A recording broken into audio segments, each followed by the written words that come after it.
Georges Jourdan, sociologue. Je vais vous parler aujourd'hui de mon livre numéro 3, ce bouquin-là, L'emploi sous perfusion, les aides de l'État aux entreprises et aux publics cibles. C'est sorti chez l'Harmattan et au mois d'avril 2022. Donc il fait suite à un premier ouvrage que j'ai écrit qui s'appelle Le croisement du travail, de politique, l'emploi salarié. Un deuxième ouvrage, donc ce premier livre il est sorti au mois de mars 2020. Le deuxième ouvrage il s'appelle le travail non salarié en France, qui est sorti en 2021.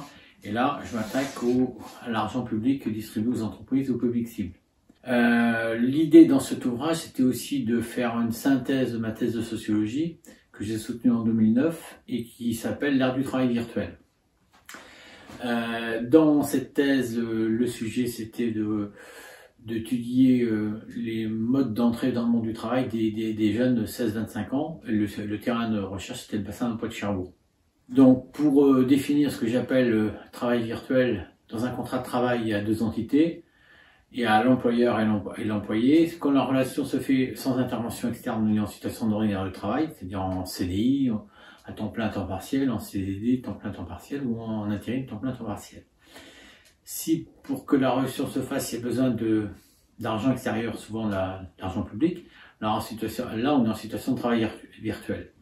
Donc c'est l'exemple type, c'est des contrats aidés. Mais depuis 1984, il y en a une liste, les TUC, les CPP, les CES, les CEC, et puis ainsi de suite. Donc depuis 1974, depuis le premier choc pétrolier, on peut dire qu'il y a plus de 100 dispositifs qui ont été mis en place par des politiques émanant de la gauche comme de la droite. Ce bouquin-là, l'idée c'est de synthétiser tout ce que j'ai raconté sur ma thèse, de l'actualiser et de l'ouvrir. Donc dans ce bouquin, L'emploi sous perfusion, il y a le travail virtuel qui est intégré dedans, mais il n'y a pas que le travail virtuel, c'est-à-dire il y a aussi tout ce qui est donné aux entreprises, de la micro-entreprise à la multinationale, d'argent public pour que ça fonctionne. Donc j'ai essayé de voir depuis les années 70 la progression de cette distribution d'argent public aux entreprises.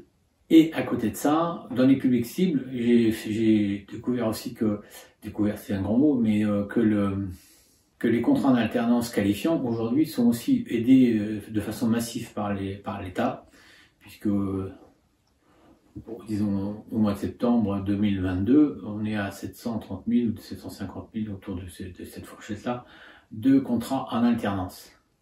Donc pour prendre du recul par rapport à tout ce que je raconte sur les aides publiques aux entreprises privées, je suis remonté à l'origine de l'État français, à l'origine de la création d'impôts et de l'utilisation de l'impôt. Ce qui m'a amené à voir comment ça fonctionne au niveau d'un État régalien, comment ça fonctionne au niveau de l'État-providence et comment cet État-providence aujourd'hui est très particulier puisque plus d'argent public est distribué aux entreprises qu'aux personnes en difficulté. Voilà en gros ce que je traite dans ce livre sur les aides publiques aux entreprises et aux publics cibles. Merci.